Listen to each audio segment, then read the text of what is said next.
Le Congo ne tombera jamais. En termes d'efforts, de moyens, à la fois français en lien avec nos partenaires européens, on ne veut pas, comment dirais-je, réduire ces efforts. Mais c'est une globalité, c'est-à-dire sur certains aspects, il y aura des évolutions. Ici, les choses peuvent, l'empreinte peut, sur certains aspects, être moindre et plus forte sur d'autres aspects.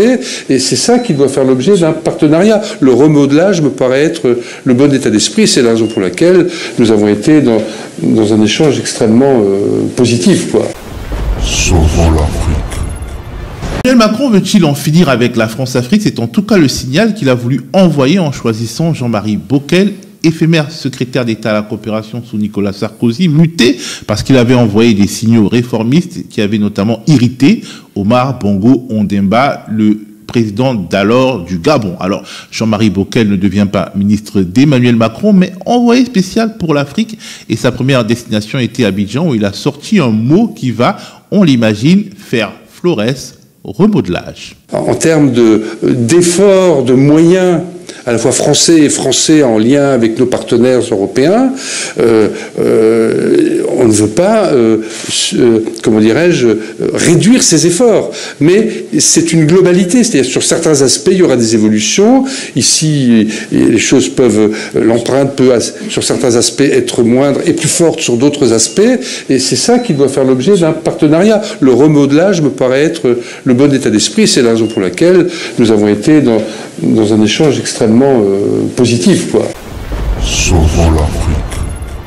Que sait-on vraiment du projet qui se cache derrière ce mot remodelage, Sédic? Comme on le sentait, il y a une imprécision totalement, à la fois dans le mandat, dans la mission, dans ce que devait faire Jean-Marie Bockel. Et son séjour à Abidjan est venu ajouter encore à la confusion. Puisque dès le départ, on nous a dit que Jean-Marie Bockel devait expliquer aux pays africains où il y a la présence de bases militaires françaises, leur expliquer l'intention de la France de diminuer ses effectifs, d'assigner de nouvelles missions. Et ça paraissait déjà dès le départ totalement imprécis, la nature du mandat, parce que si on part du principe que cette présence militaire est régie par les accords doivent contenir sous la fin de la mission, la transformation, on n'a pas besoin d'un envoyé spécial pour aller expliquer aux gens. Ça, c'était le premier niveau de confusion. Et le deuxième niveau de confusion, c'est qu'on constate que la France n'est pas prête à prendre acte de la demande aujourd'hui, qui est la majoritaire sur le continent, celle de mettre fin à la présence de bases militaires, parce que c'est considéré aujourd'hui comme les vestiges d'une période coloniale, d'une France-Afrique. Et la France, là, est inscrite dans une démarche où elle n'a pas l'intention de prendre acte de cette demande qui s'exprime au Sahel et qui s'exprime aussi dans les pays où elle a une présence. Donc, globalement, moi, je n'ai pas senti que, dès le départ, j'avais une appréhension. Je n'avais pas bien compris la nature de la mission. Ce n'est pas en tant que tel l'expertise de Bockel sur l'Afrique qui était contestée. Mais la nature de la mission et son premier voyage à Abidjan n'a pas apporté de clarté. Parce que si vous avez suivi au sortir de son entretien avec le président Ouattara, il a fait une déclaration à la presse, et en plus du mot qu'il a avancé, il a surtout insisté sur les bonnes relations entre la France et la Côte d'Ivoire. Mais on n'a pas besoin d'aller jusqu'à Abidjan et on n'a pas besoin d'un envoyé spécial pour l'Afrique pour vanter la qualité des relations entre la France et l'Afrique et moi. Ou peut-être qu'il voulait aussi toucher la Coupe d'Afrique des Nations. Oui, mais honnêtement, moi, je n'ai encore, je vous le dis avec en toute sincérité, je n'ai pas aujourd'hui perçu la vraie nature de la mission de Bockel, la vraie nature de son mandat et l'utilité même finalement de cette mission. Alors Fabrice, pourquoi un envoyé spécial ça fait déjà très présidentialisme, alors que l'Afrique, une bonne partie de l'Afrique francophone a un problème de présidentialisme. Pour les relations d'État-État, on envoie un envoyé spécial du président et pas forcément un ministre ou quelqu'un qui représente l'ensemble du gouvernement. Et aussi, pourquoi Jean-Marie Bockel? Est-ce que le symbole n'est pas déjà en quelque sorte démonétisé parce que fut au fond le sarkozysme? Effectivement, c'est sous Sarkozy qu'il a montré des mini-signes de réformisme, mais Sarkozy a été l'aboutissement violent de la France-Afrique la plus meurtrière, et c'est Jean-Marie Bockel que Macron sort. Moi, je me méfie toujours de ceux qui affichent une espèce de modernisme à outrance comme ça dans la relation avec l'Afrique, parce que ça, c'est un discours qu'on a éculé pendant longtemps de changer les relations entre la France et ses partenaires africains et qu'on ne voit pas dans les faits. Maintenant, j'abonde dans le sens de Sédic, et je pense que le principe même d'avoir un envoyé sur l'Afrique, c'est déjà archaïque en soi, parce qu'aucun pays ne fait ça. Le Niger n'a pas un envoyé spécial pour la France. Pour l'Europe. Les États-Unis eux-mêmes ne font plus ça, tout à fait. Il n'y a plus d'envoyés. Bon, il y a des monsieur Afrique, comme on dit toujours, mais d'avoir une espèce de personne comme ça qui serait chargée de traiter les dossiers africains uniquement, étant proche de l'Élysée, hors du gouvernement, mais étant très proche de l'Élysée, c'est quand même assez hors du temps, en fait. Et je pense que, en fait, il faut prendre la chose dans l'observation globale aussi de ce que veut faire Emmanuel Macron des troupes françaises et des nécessités d'économie, parce que on a appris cette semaine, et si vous avez suivi un petit peu l'actualité sur le média notamment, vous avez dû voir que Bruno Le Maire souhaite faire des économies, des coupes budgétaires à hauteur de 10 milliards au niveau de tous les ministères en France, et je pense que l'aide au développement est concernée à hauteur de 800 millions. Et effectivement, le déploiement des troupes extérieures, des opérations extérieures de la France vont aussi subir l'impact de ces coupes budgétaires. Je pense que cette présence d'un envoyé spécial ne s'inscrit plus, c'est devenu quelque chose de cosmétique aujourd'hui, ne s'inscrit plus dans... En fait, si la France avait encore l'influence qu'elle a eue auparavant auprès de ces pays francophones, on aurait pu lire ça différemment. Mais aujourd'hui, je crois qu'il y a aussi des intérêts purement français qui entrent en compte, et que effectivement ce monsieur Bockel ne sera pas un nouveau Focard, par exemple. Le remodelage, c'est un mot qui va faire beaucoup jaser. Remodelage, c'est pas démantèlement, c'est pas retrait, c'est pas renforcement, c'est remodelage. On peut tout dire et n'importe quoi avec le mot remodelage. C'est un mot fourre-tout qui, comme tu le dis, peut vouloir vraiment tout dire. Ça détermine aussi, ça montre aussi le flou qui entoure la stratégie actuelle d'Emmanuel Macron sur la poursuite des relations avec l'Afrique. Je pense qu'on va rester dans une espèce d'entre-deux comme ça jusqu'à la fin de son quinquennat, et que la situation n'évoluera plus de manière particulière. Alors on a l'impression, Bernard, que dans cette affaire, surtout quand on parle de la Côte d'Ivoire, c'est plutôt le camp africain, c'est-à-dire le pouvoir Ouattara, qui est demandeur de présence militaire. La Côte d'Ivoire, c'est l'exemple type du pays où le dirigeant, en général, Houphouët-Boigny, Bédié, pas Gbagbo, et Ouattara aujourd'hui, ont été toujours demandeurs de la présence française militaire. Je me souviens en 80... Ça n'a pas porté chance à Bédié, mais bon. Oui, et Bédié, justement, à l'époque, Balladur avait décidé de fermer le BIMA dans le cadre d'une réorganisation, déjà, il y a plus de 30 ans. Le remodelage. C'est le premier remodelage. Et Bédié a été faire une plaidoirie qui avait marché, puisque le BIMA était resté, pour que pour ces dirigeants-là, le BIMA ou le régiment qui est basé comme au Gabon ou au Sénégal, c'est la sécurité sociale, entre guillemets, imaginée par les uns et par les autres, ce qui n'a pas marché pour Bédié pour certaines raisons. En 2010... Ça marche en tout cas pour les dirigeants tchadiens, par exemple. Oui, parce que je l'ai dit déjà l'autre fois, le problème du Tchad, c'est pas simplement celui des dirigeants, c'est celui de la géographie du Tchad, où la France a un intérêt technique comme une espèce de porte-avions au milieu de l'Afrique. Et Gbagbo, en 2010, s'était mis d'accord avec les Français, le BIMA fermait. D'ailleurs, dans les livres de l'armée française, le BIMA est dans les bataillons dissous. Donc, Ouattara, aujourd'hui, c'est le dernier avatar des présidents africains qui souhaitent que les troupes françaises restent pour des raisons de sécurité sociale, entre guillemets. Et aujourd'hui, On lui envoie quelqu'un pour tenter de lui expliquer que ça va peut-être pas se passer comme ça. Hein, parce que dans remodelage, on peut penser à la pâte à modeler aussi. On va aller bouger dans un sens, dans l'autre. On ne sait pas encore exactement ce que donnera cette sculpture de remodelage. Et ça me fait déjà deux réflexions. Une, le choix de Bockel.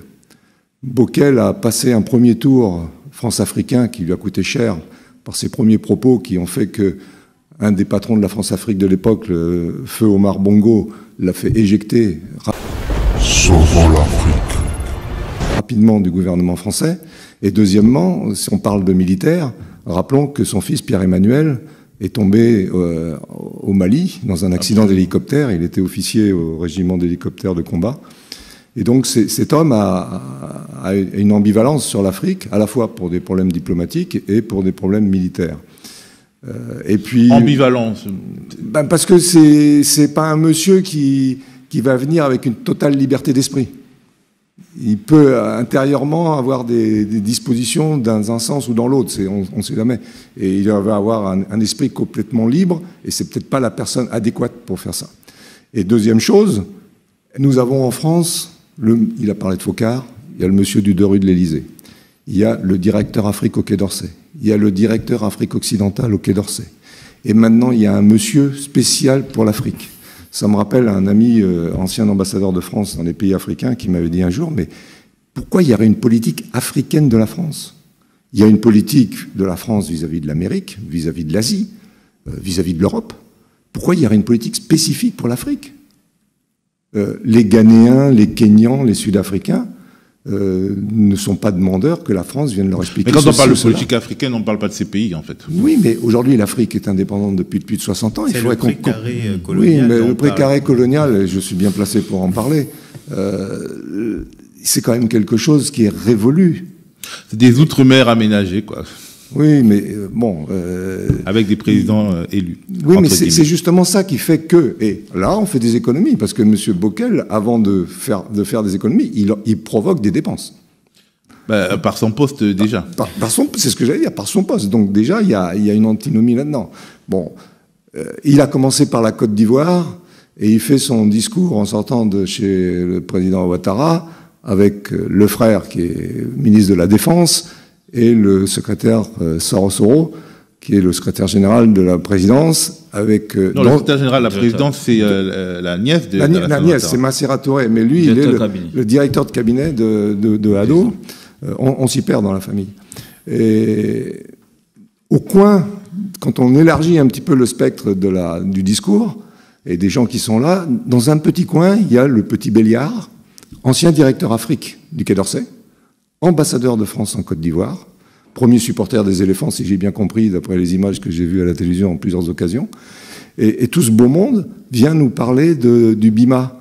Il est évident qu'on a des problèmes budgétaires en France, qu'il va falloir faire des coupes drastiques, que Abidjan, c'était la base historique. Moi, quand j'étais gamin, c'était le régiment d'infanterie d'outre-mer et d'artillerie, le RIAOM. Quand j'avais 10-12 ans, il s'appelait comme ça au moment de l'indépendance, qui jouait dans le championnat de rugby ivoirien, etc. Donc c'est des gens qui étaient totalement intégrés. D'ailleurs, on pourrait poser la question subalterne, qui est propriétaire du terrain où est basé le BIMA actuellement, puisqu'il y a eu des bruits dans les années 2012-2013 que Ouattara aurait cédé la propriété foncière. Non, mais c'est pas possible, ça peut pas être une extraterritorialité. Oui, non, mais il y a eu un débat là-dessus. À mon avis, c'était qu'une rumeur. C'était qu'une rumeur, mais ça permettrait aujourd'hui de clarifier totalement la situation, parce que si l'armée française dégage, parce que si on laisse une centaine de soldats français au BIMA, enfin au terrain de Port-Bouët, pour ceux qui connaissent le BIMA, ils vont se perdre dans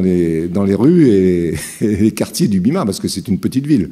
C'est des grosses opportunités immobilières aussi. Et c'est une grosse opportunité immobilière. Donc il y a tout un tas d'éléments qui font que... démantelé. Que ça... Mais ça finira par être démantelé.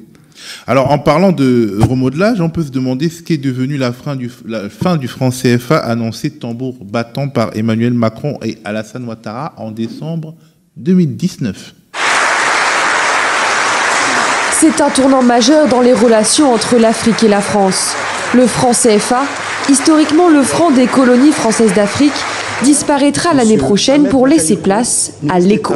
Bien plus qu'une nouvelle monnaie, c'est une nouvelle page qui s'écrit après le colonialisme, selon le président de la République. Eh ben, c'est dit que la réforme a fait plouf. Et il faut croire que les forces d'inertie pèsent lourd. Nous sommes en 2024 et le franc CFA n'est toujours pas terminé. L'écho n'est toujours pas arrivé. D'ailleurs, il y avait une polémique autour de cela, parce que c'est comme si, disons, il y avait eu une sorte de vol d'une idée commune à la CEDEAO. Oui, tout à fait. Et ça rejoint le sujet dont on vient de parler. C'est-à-dire que, en même temps, la France a compris qu'il y a une demande très forte de la part de la jeunesse africaine sur le démantèlement des bases, et on fait semblant de prendre en compte cette considération. Au-delà même de l'aspect financier, et en même temps. Donc, on décide de satisfaire la demande qui est pressante, qui fait que la France est rejetée, mais en même temps, on ne veut pas partir. Pour le bilan, c'est la même chose pour le franc CFA. On sent que lorsqu'on regarde un peu la chronologie de cette annonce qui a été faite par le président Macron et le président Ouattara, ça précédait, ça suivait quand même une mobilisation de la jeunesse africaine. On a vu, et sur des places inédites, à Dakar, on a même brûlé symboliquement un billet de francs CFA, de 5000 francs CFA. Il y a eu une mobilisation de la jeunesse, et ce feu qui est parti de Dakar s'est propagé. À Niamey, il y a eu des échos, à Bamako, etc. Parce que, bon, les gens vivent et continuent de le vivre aujourd'hui encore comme un symbole quand même d'un assujettissement, que l'indépendance n'est pas totalement achevée tant que il y aura toujours cette réunion. Je ne sais pas si le Covid a changé la chose, mais avant, chaque semestre, il y avait une réunion entre le ministre français des Finances et ses homologues de la zone CFA. Alternativement, une fois en Afrique, une fois en France, pour justement définir la politique monétaire. Bon, à partir du moment où les pays sont devenus indépendants, il faut qu'ils puissent définir eux-mêmes leur politique monétaire. Et c'est cette revendication, à mon avis, l'annonce qui a été faite a eu pour intérêt de retarder. On a fait semblant de prendre en considération. On a calmé les gens, quoi. On a calmé les gens. Et finalement, on n'est pas allé jusqu'au bout. Ça ne s'est pas achevé parce que la réforme telle qu'elle était envisagée, particulièrement par les pays au niveau de la CEDEAO, elle incluait la possibilité d'avoir en commun une monnaie. C'est-à-dire au-delà des pays de la zone franc, le Ghana, le Nigeria, peut-être le Cap-Vert, tous ces pays, on devait avoir une convergence et puis arriver à une monnaie commune. Aujourd'hui, on a fait en sorte que sur le plan du projet commun avec le Nigeria et le Ghana, on est au point mort. Donc, on a assuré une sorte de pérennité presque au franc CFA. Et c'est ça qui fait que je pense, si la France ne se résout pas à franchir le cap d'abandonner les bases militaires, de concéder que, ou en tout cas de considérer que la revendication sur la monnaie est importante, je pense que elle ne retrouvera pas, comment dire, l'audience ou en tout cas la popularité dont elle rêve auprès de la jeunesse africaine. Fabrice.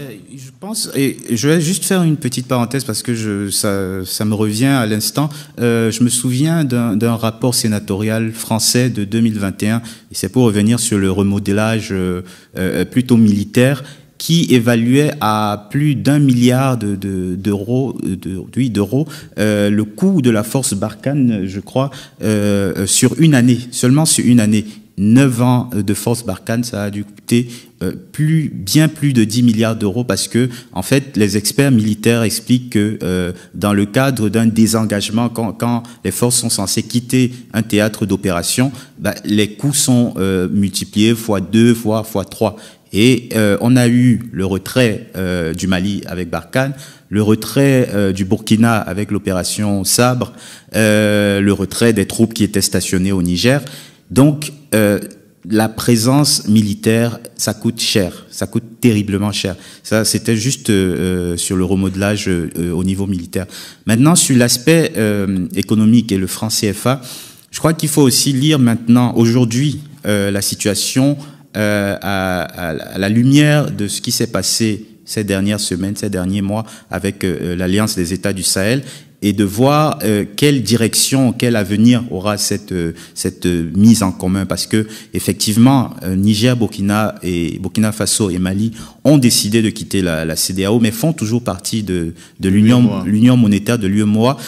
Quelle va être la direction monétaire que vont prendre ces trois pays? Personne ne le sait. Est-ce que la suite, c'est un départ aussi, c'est de quitter le franc CFA pour battre leur propre monnaie? Personne ne le sait, c'est dans les tuyaux, paraît-il.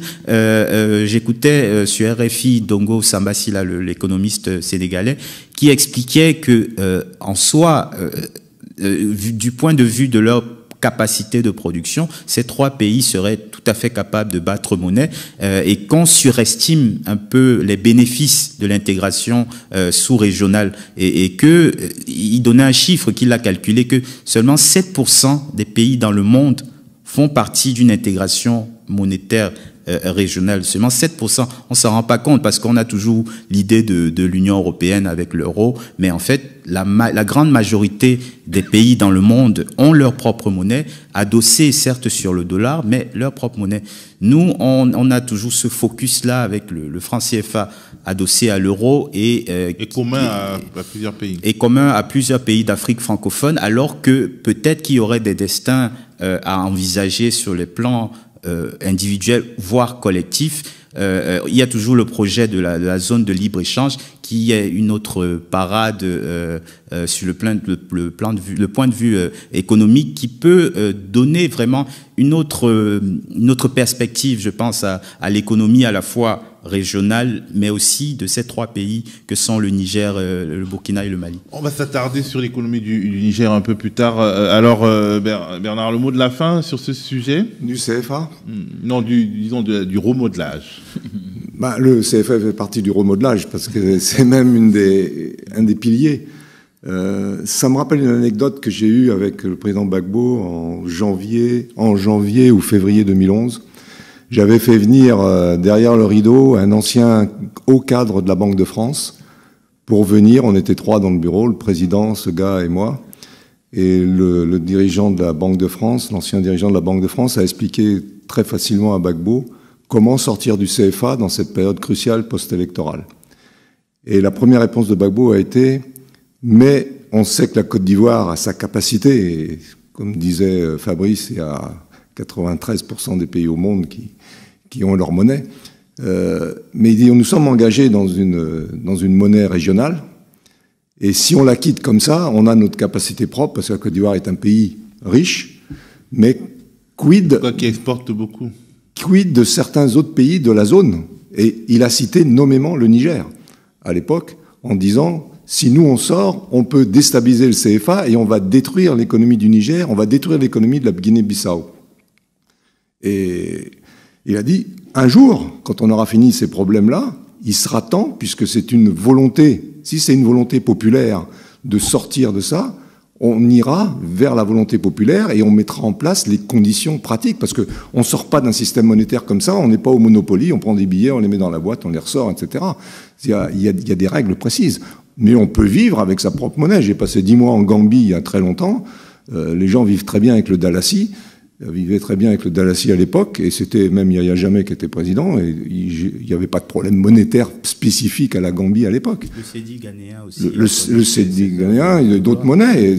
Oui, mais ce sont des monnaies qui fluctuent. Et en fait, la zone CFA n'est pas... le franc CFA fluctue. Le problème du franc CFA aujourd'hui aussi, c'est qu'il fluctue selon le rythme de l'euro. Exactement. Et le problème du CFA... C'est moins accidenté quand même que celui du CEDI. C'est moins accidenté, mais des fois, quand l'euro court à une certaine vitesse, le CFA est obligé de courir à la même vitesse. Et puis ce n'est pas parfait, mais la monnaie, la nouvelle monnaie que pourraient créer les pays d'Afrique de l'Ouest et d'Afrique centrale pourrait être adossée au dollar. Enfin, non, mais sans parler du dollar. Un panier, on pense ou un panier de devises. Il y avait une chose que, d'ailleurs, c'était la conférence des chefs d'État de la CEDEAO qui avait confié le dossier à Gbagbo à l'époque. C'était de créer un fonds africain, un peu comme il existe le fonds norvégien pour le pétrole, comme ceux que Kadhafi avait montés en Libye, etc., en disant chaque pays peut apporter ses capacités propres. Le Niger, l'uranium, Le Niger, l'uranium, mais aussi les hydrocarbures. Les hydrocarbures, parce que le Niger, dit à quelques le Niger de 2010 n'avait pas des hydrocarbures et aujourd'hui, ça change les choses en termes de devises. Les moyens techniques d'aller les chercher. C'est surtout ça. Parce que... non, le pipeline est déjà arrivé jusqu'au port de Cotonou. 120 000 mais les recherches pétrolières au Niger feront qu'un jour le Niger pourra être un pays pétrolier, parce que s'il y a du pétrole... C'est déjà un petit pays pétrolier. Il y a plus de pétrole aujourd'hui au Niger qu'en Côte d'Ivoire. C'est pas un problème d'État, c'est un problème de zone géographique. On est dans le Sahara et c'est une mer d'hydrocarbures. Je pense aussi, je ne vais pas être long, mais battre monnaie, créer sa propre monnaie, c'est quelque chose. Avoir un modèle économique qui favorise sa population, c'est autre chose. Si on lance une monnaie pour avoir le même modèle économique que le franc CFA, le même modèle économique ultra-libéral, j'ai quelques doutes quand même. Très extraverti, effectivement. J'ai quelques doutes sur l'avenir de ce que serait cette nouvelle monnaie.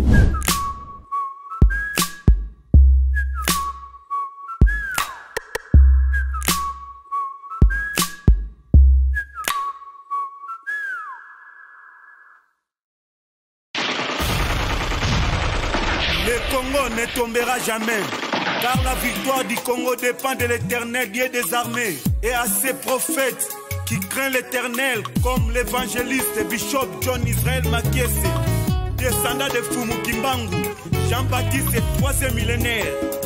Voici le temps de l'éveil prophétique. Lèvons-nous donc comme un seul homme, peuple congolais, défendons notre patrie, car le Congo ne tombera jamais. Vouloir c'est pouvoir, c'est maintenant ou jamais, c'est maintenant ou jamais, maintenant ou jamais. Eh Yahweh, sunga peuple congolais bitumbo tozobunda, Esaya nzotote, Esaya molimo. Archevêque Koutounou Fernando, eh Yahweh, sunga bishope, John Makiese bitumbo azobunda, Esaya nzotote, Esaya molimo. Pasteur Placide Jésus. Mokpadiko Congolais telema bipai bisosa Isaac Mabaka l'étoile d'Afrique. Tenons-nous la main dans la main Congolais. Bona mboka na yo bunda. Loba non non non non non.